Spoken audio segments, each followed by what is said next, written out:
There we go. Okay, just right at the start. So for anybody who's joining us, we've literally just logged onto the application and I'm just going to talk you through how to do it now. So you'll see I have an existing draft because I came in, I was playing around with this before to make sure it would work. But it does go to show as well that you can come, you can start your application, you can leave your application. It doesn't all need to be done at the one time. So that just goes to show how that works. So I'm just going to press continue. And hopefully this will log on. So there's something happening, but it's slow to load, I think, isn't it? Yeah, Siobhan, I think just bear with it. It will load. It just takes a few minutes. Well, it won't take a few minutes. A few minutes, but a few seconds, really. Yes, yeah, that's great. Okay, thanks for that, Kathy. That's Kathy Coleman, everybody, and Kathy effectively is running all of the CLAGS grant schemes. So she's a mine of information. So if anybody has any questions on the technical side of it, that's the lady to go to. Or if you come through to us, we'll be sending you on to Kathy. So thanks for that, Kathy. Now, Grant. So basically, the very first question you're asked is who you are. So if you're an individual artist that's applying, you'll put in your own name. If you're applying as part of a group, you'll put in the group's name as well. And just to stay at this side, that whoever you are, be it yourself or applying on behalf of the group, the grant will be made to the person who is applying. So if you are applying on behalf of a group, it will be to the group that the grant will go and not to yourself, because this is an issue that sometimes arises when it comes to claiming the groups and bank accounts, etc. So just to keep that in mind. So it's the group name that goes in there. So I've obviously logged as myself, so my own name in the group or the organization. So that could be, you might be the secretary, the treasurer, you might just be a group member. It doesn't really matter. You know, we're just trying to gather if you do have an official role within the group. If you're just applying on behalf of a group, that's absolutely fine. You can put in anything you wish there. Your contact number, obviously. Now, and then your address for correspondence. So this really is just so that we have the correct information. If you could include your air code here as well, that would be very useful for us going forward. So pretty straightforward. You can just type that information in. Alternative contact name and contact phone number. So we're aware that sometimes people might be applying you know, if there might be a couple of people in the group who might be working on the application. So you might want to nominate somebody, a second person, just in case you're on holidays when we have a query, or, you know, there might be some issues. So if there's a couple of people, you're welcome to include their details there. What municipal district is your project located in? So Clare County Council is divided into a number of municipal districts. So if you just click on the, sorry, I'm admitting people as we're coming in as well, multitasking. So if you just click on the drop down button here, you'll see, oh, I think I might have answer saved. Sorry, I might have clicked one by accident there. But if you click on the drop down button here, you have a selection of Killaloe, West Clare, North Clare, and Ennis and the Shannon area. So whichever one is most relevant to you, you put that in. Now, and then it comes to selecting the category for which you are applying for. And I'm sorry, I don't mean to sound patronizing. I know that some of you have done this before and that you're well familiar with this, but it really, I think sometimes it's good for people who are new to it just to kind of do a step-by-step through. So in this instance, it would be the support scheme for the arts that you're applying for. So now you come to the section, which is please select the artist subcategory. So this enables us in the Arts Office to assess your application in the correct category. So we have a separate scheme for street art projects and murals called the Prism scheme, which has run for the last 2 years, thanks to Creative Ireland. and the support that they have given us. We hope that that scheme will open next month. So if you have something, a mural project, street art project, something that's happening in the public realm, it is probably best advised to wait for the PRISM scheme. So other than that, you have, if you click on here, and of course it's not working for me now, and I wonder, is this because it's a draft? Oh, here we go, sorry. So these are our categories for support. So the first one is for events. So if you're running an event or a project, if you have a project in the community or a project with a specific group, or organizational support. So for example, if you are a musical society or a drama society or a choral society or something like that and are looking for support for your day-to-day activities. So they would all fall under this particular category. So events might be once-off events, they might be a show, a concert, it might be a series of concerts. A project might be a project out in the community that runs over a certain period of time. So those type of activities would fall under this. We have a second category then for traditional arts. So this is specifically for traditional arts festivals, weekends, events, traditional artists who might be doing projects in the community as well. So anything to do with traditional music and dance, storytelling, anything that comes within the remit of the definition of traditional arts. And then the third one is for artist support. So artist support is support for individual artists who might be interested in doing research and development to create new work. It might be to hold an exhibition. It may be to produce a CD or record a CD. So, you know, every art form is different. Every artist have different needs as such, and it might be to purchase materials, etc. So that is what the artist support scheme is for. So that would be the third one. The fourth category is for arts festivals, but this category is only for festivals that are in support of Arts Council funding already. So it is aimed at the larger, more established festivals in the county. The reason that we have the caveat about Arts Council support is that when those festivals go to the Arts Council, they are required to have local authority support. So if they're already in receipt of Arts Council support, the local authority will support them, obviously, as well, in the hope to maximise the funding coming into the county from national funding bodies as well. But if it was a case, for example, that you have a smaller festival, maybe a 2-day festival or a festival that has been unsuccessful with the Arts Council, well, then that falls in under events and projects. So it's not that we won't fund those festivals, it's just that they're assessed through a different category. So just to be clear on that. I know there's a couple of questions. I'm just going to, can't get sound, but I'm recording seminar.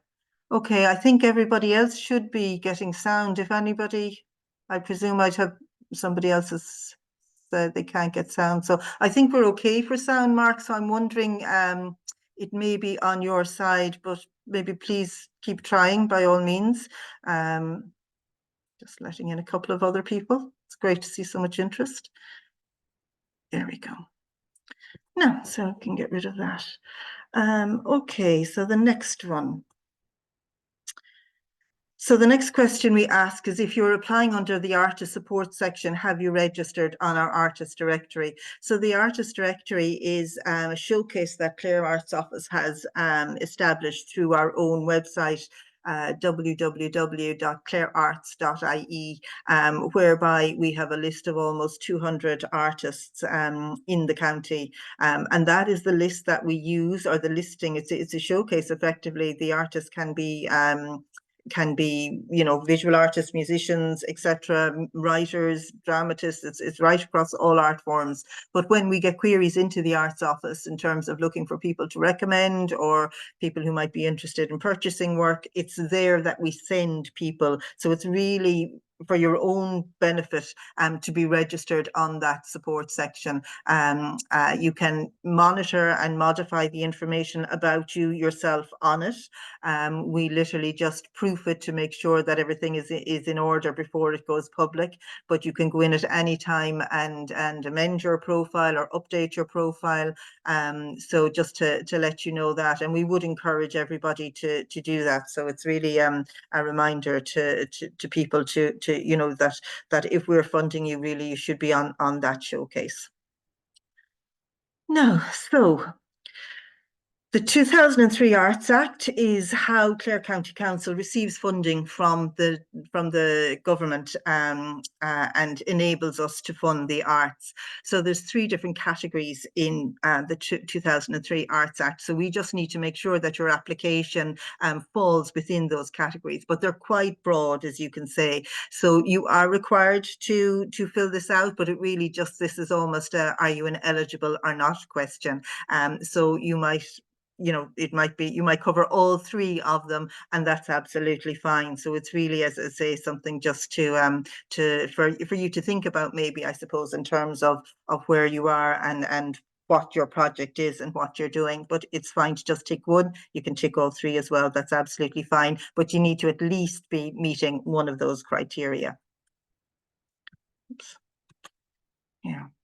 So the next question then is to outline how your application aligns to the County Arts Development Plan. So within our County Arts Development Plan, which is available from both our website, clarearts.ie, and from Clare County Council's website, you will see priorities. Our main priorities are about encouraging participation in the arts, providing support to individual artists to create new work, and also to advocate for the arts, both in communities and at local, regional, and national level. So they're very, very broad, but again, we would like you to maybe have a think about how your application fits with Clare County Council's plan and policy for the arts. So this next question then, we ask you to upload a detailed proposal. So basically, we're looking for proposals that clearly identify who the proposed artists involved are. So if you're a community group that is applying, you know, you might be applying for a project to develop, you know, artworks in a community garden, shall we say. That sounds lovely, sounds great, but we need to know who the artist is that you're looking to work with. And also we need you to specify the fee being paid to the artist. And there's a couple of reasons for this. Number 1, it's to ensure the quality of the projects that are being proposed. And we would know this by the artists who are going forward. Ideally, as I say, they should be on our showcase.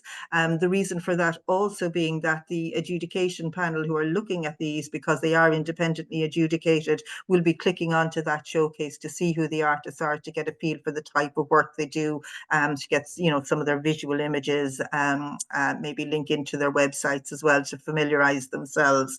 And in terms of the fee that are being paid, we don't specify what that fee is, but we are aligned to the Arts Council of Ireland's payment for artists. So it is our responsibility for that to make sure that professional artists are being remunerated fairly for the work that they do. So we do ask you to specify the fee that is being paid to the artist. So both that the artist, you know, that has been agreed with the artist, and they're in agreement with the fee that is being proposed as part of the application.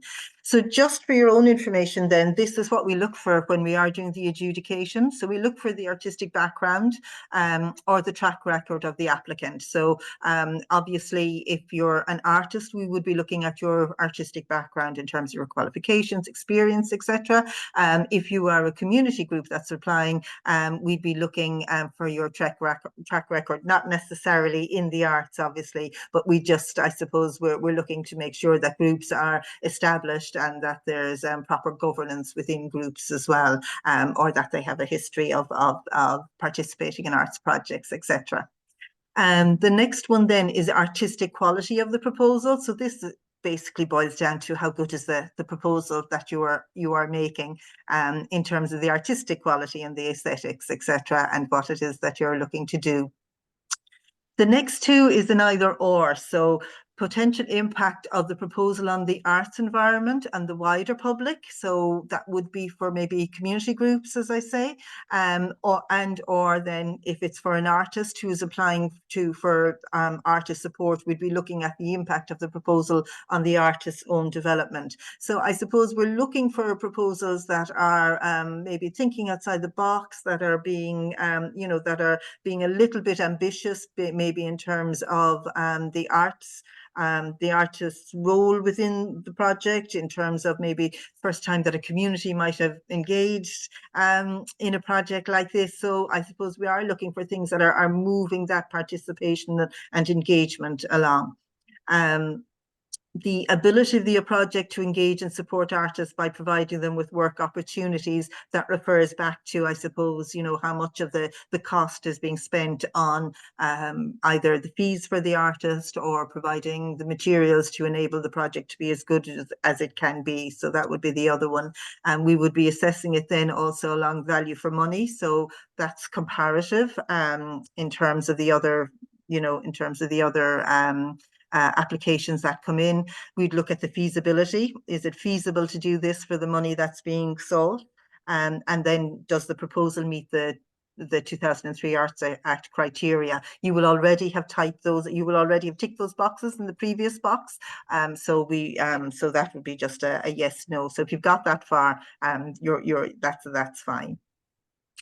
So then we just look for a brief description of your project. So literally talking 1 or 2 lines. You've already given us your proposal. So we're just looking for a very brief description here. And this just feeds into the background when we're doing the admin side, preparing it for the external adjudicator. So it's kind of a 1 or 2 line description as to what it is that you're looking for. But obviously it is your main proposal that is evaluated. And I just saw the sign came up there that we have 10 minutes left. So if it's a case that we are cut off, we can just come back in again through the same link. So I'll just make sure that everybody comes back in again, but hopefully we'll get through most of it anyway. So this one again, please give full details of your project. So that can be a copy and paste from your actual proposal if you wish, or actually I see here, Kathy, I just see it now in bold, it's not applicable. You can skip that. You can skip that. So anytime if something says not applicable in the arts category, you can breathe a sigh of relief and keep moving on. When will this project be delivered? So this question is required. It's really to give us a sense in terms of obviously when the project is going to happen. If the project has already happened, because we're conscious that January and February things may have already happened, and we are open to considering applications and that might have taken place if there was a specific reason they had to take place early in the year. But the other side of it is that we do like projects to have been tidied up and delivered by early autumn, and the reason for that is just in terms of housekeeping here and administering the grants and getting payments out before the end of the year. But if you are successful and receive a grant, you will get a letter and there will be a deadline on that for claiming the grant down. So we would just encourage people to note that. And obviously the sooner you get the money or the receipts etc into us, then the quicker you're paid as well.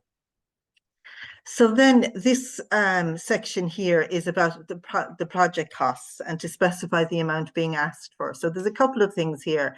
So number one, if your project amounts are coming to less than 500 euros, we do not need a quotation. So if you estimate that your materials, for example, are going to be less than 500 euros, we do not need a quotation for that. You can just put in what you think the required amount would be. If there is something you're applying for that costs more than 500 euros, well, then you must submit a quotation. So for example, if what you're doing, you need to hire a hall or, there's kind of significant expenditure, well, then a quotation will be required if it is over 500 euros. So basically you put them in each one bit by bit. So you put in your text as to what whether it's materials, if it's rental, if it's artist fees, and you put in the amount. So that is how you fill that in. And you can put in as many as you want, and the total cost of the proposal will come up here at the bottom of the screen then. Yeah, and then the grant amount applied for. The grant amount applied for doesn't necessarily have to be the total cost of the proposal, because we're conscious that some groups and events might be receiving support from other sources as well. So if you're just looking for a contribution towards the overall cost, put it in, but we do need to see what those overall costs are. So this gives you the opportunity to upload quotations for all the costs listed on the previous table. So you have various ways to do that. You can upload from your if you're working off a computer or phone, YouTube, Vimeo, provide links. So there's a variety of different ways to actually upload your quotations there. And just to note the limit, but it's quite you should easily be able to fit in within that. Does your project require any of the following? Most of this is probably a no, and that's fine. So that's, it's not really relevant in terms of most of the projects that we would get. So it's fine just to not tick anything and move on to the next box. Does your group own the lands involved in the proposed project? The question is required. It's not relevant. So just to click the option no and move on. That's absolutely fine as well. Does your proposal include working with young people under the age of 18? So this one is important. So obviously if it's no, you can just move on. If it's yes, and I save this as yes, you will be asked the following: to upload your child safeguarding statement. So this can be for the group, if it is a group project, or if it is an individual artist who's looking to work with children, you should have a child safeguarding statement. And you can do an online course with TUSLA through their website, which gives you all the details and all the information you require in terms of preparing a child safeguarding statement. So it is obligatory, if you are working with young people, that you do provide us with that statement. If you are a group, we're asking you if you have registered with your local public participation network. So again, that's just important for us in terms of capturing the amount of community groups and activities that are happening throughout County Clare. So again, it's a yes/no option, but we would encourage you to obviously to register with the public participation network. If you have if you are a charity, again, a yes/no question. If you are a registered charity, you'll be asked for your charity number at the next step. And then this question here is, if it is a case, and I alluded to it previously, that you're getting grants from other sources, this is where you have the opportunity to tell us about where you think either if you have the grants or you're expecting grants or other resources to come from. So to give us an indication as to where the other funding is coming from. And that helps us to assess the feasibility of your proposal as to whether it's feasible to go ahead or not. And then just finally, if there's anything else that you want to accompany your application, so you might have a video, you might have some images, you may not have anything at all, and that's fine too, but this is an opportunity maybe to expand on your proposal, and this will be given to the adjudication panel as well, it's just for them to have a look at. But this isn't obligatory. If you want to submit information, you're welcome to, and if not, that's fine. And then this is your signature. So once this is signed, you can then go to the next button here. And then this is telling me it's incomplete, but effectively what will come up, and when you're happy with everything, you can press submit. So that's where that is. I know it is a whistle stop, but we do try to keep it as simple as possible for everybody. So effectively, you're putting together the proposal yourself. In terms of laying it out how you want to lay it out, and uploading that, and we have given you the criteria then against which that will be assessed, so you can keep those criteria in your mind. So I'm going to just stop sharing now, and I hope I haven't lost anyone. I'm just checking down here now. Chat. So the seminar, Mark has a question here. The seminar is going to, I think we've got about 2 minutes left, Mark. We may need to come out and log back in again. But if that's the case, we record the questions. And actually, I might do that now. I might stop here and come back then specifically for questions and answers, if that suits everyone. Apologies, I only have the 40-minute Zoom or the 30-minute Zoom. So we'll give ourselves a couple of minutes maybe for you to take a breath and maybe consider just what we have there. And when we come back, if anybody wants to ask any questions, and I'll go through the questions that have already been submitted as well. So hopefully see you all in a minute or less. Okay, thanks.